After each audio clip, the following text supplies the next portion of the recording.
Hello दोस्तों, मैं आ चुका हूँ आप सभी के लिए लेके मॉडल क्वेश्चन पेपर इंग्लिश का क्लास 10th का 2024-25 का सेशन है। ठीक है। और मैं आपको यही बताना चाहूँगा कि किस तरीके से हम अपने बोर्ड के एग्ज़ाम में किस तरीके से पेपर को अटैम्प्ट करेंगे, क्या सही तरीका होना चाहिए पेपर को अटैम्प्ट करने का।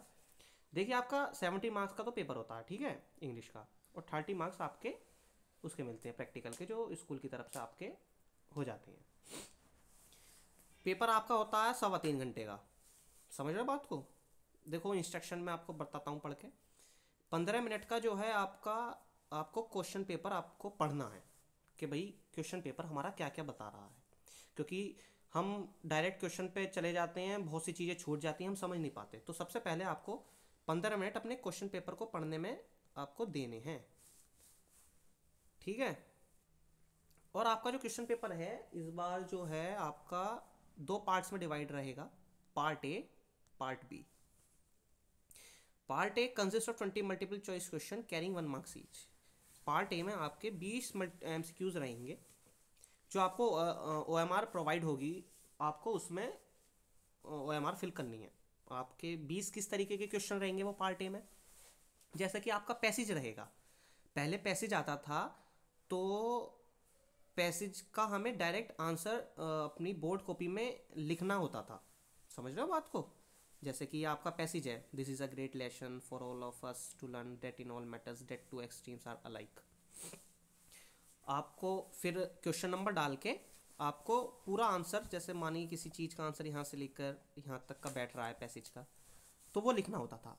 इस बार से आपको क्या काम करना है, जो आपका इसका आंसर है ना, जैसे we are unable to hear a sound if, तो सबसे पहले फर्स्ट ऑफ ऑल आपको पूरा पैसेज रीड करना है कि पैसेज क्या कह रहा है।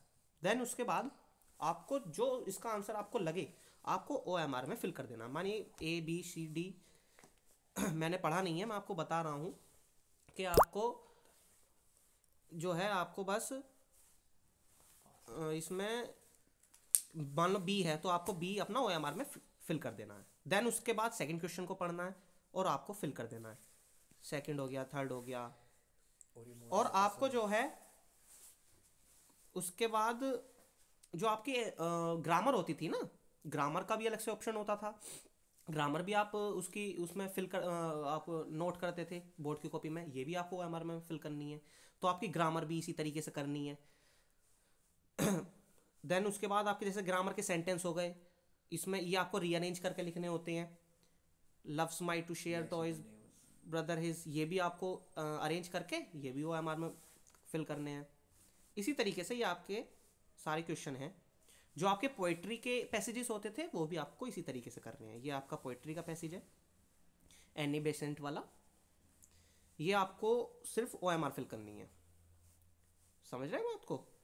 जैसे ये आपके ये हो गए सारे, ये आपको ओ एम आर ही फिल करनी है। पैसेज जितने भी हैं इन्होंने इस बार ओ एम आर के बेस पे आपको दिए हैं। देन आ जाता है आपका पार्ट बी। ये आपका आ गया पैसेज।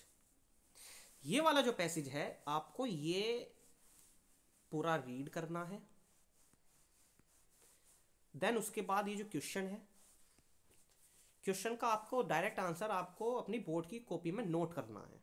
ये उस तरीके का है। उसके बाद आ जाता है आपका राइटिंग वाला सेशन। राइटिंग वाले सेशन में आपको क्या आ जाता है, आपका लेटर आ जाता है लिखने के लिए।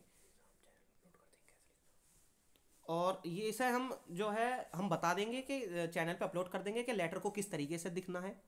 मानिए आपको लेटर लिखना है या एप्लीकेशन लिखना है, तो आप जो है लिख सकते हैं कुछ भी। देन उसके बाद आपका ऐसे आ जाते हैं, जैसे ये लिखा हुआ right a report on craft exhibition और इंटरनेट के एडवांटेजेस एंड डिसएडवांटेजेस, ये भी आपको अपनी बोर्ड की नोटबुक में लिखना है।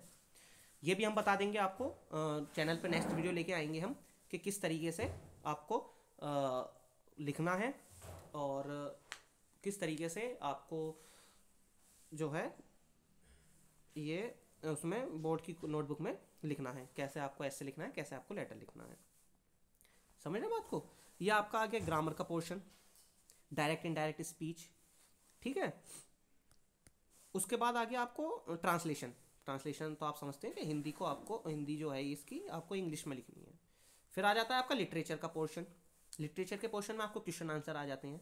इस बात का ध्यान रखिए, जैसे क्वेश्चन पेपर कह रहा है कि answer the following question in about 30 to 40 words each. इसका मतलब ये है, आपको जो क्वेश्चन का आंसर देना है ना, मैं सभी बच्चों को जानकारी देना चाहता हूँ कि बहुत से बच्चे ये सोचते हैं कि हम कॉपी भर देंगे आंसर लिख के कि 1-2 पेज भर दें। ऐसा बिल्कुल ना करें। जब आपको एग्जामिनर पूछ रहा है कि आपको बस 30 से 40 वर्ड में लिखना है, तो आपको सिर्फ और सिर्फ 30 से 40 वर्ड का ही आंसर लिखना है। ये नहीं कि अगर आपसे कोई कह रहा है 30-40 वर्ड का आंसर, तो आप 100-150 वर्ड लिखे जा रहे हो। ठीक है। इसमें क्वेश्चन की चॉइसेस होती हैं। आपको ये इसमें से एक करना है जिसमें ये आपका और लिखा हुआ है। देन आ जाते हैं आपके 60 वर्ड्स के। इसमें भी आपको 60 वर्ड्स का ही आंसर लिखना है। ये नहीं कि आप 200-250 वर्ड लिख रहे हो कि साहब ज़्यादा नंबर मिल जाएंगे, ऐसा कुछ नहीं होता। ठीक है। और आपके ये आ जाते हैं जैसे mention a few difference between a tiger, ये भी आपका चैप्टर का है। इसके बारे में 40 वर्ड लिखने हैं। या आपको right 4 lines of any poem described in your syllabus, do not copy the lines given in the question paper. ये भी आपको दोनों में से एक चीज़ करनी होती है। आपको कोई भी पोएम की 4 लाइनें लिखनी होती हैं जो कि आपके क्वेश्चन पेपर के पैसेज में ना दी गई हो पर आपके सिलेबस की हो। उसके बाद मैं सभी से कहना चाहूँगा, सेंट्रल आइडिया आप अच्छे से प्रिपेयर करके जाएं। इंग्लिश की बहुत सेंट्रल आइडिया बहुत ही बेस होती है, बेस थीम होता है चैप्टर, उससे आपका कंप्लीट हो जाता है पूरा। होप करता हूँ 2-3 सेंट्रल आइडिया आप याद करके चले जाएं, उसमें से ही आपका आ जाएगा। बाकी और जो मेन मेन चीज़ें होंगी वो हम आपको नोट करा देंगे अब नई वीडियो में।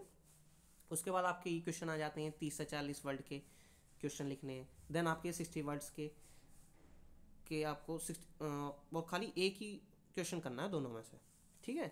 तो यही छोटी सी एक वीडियो है।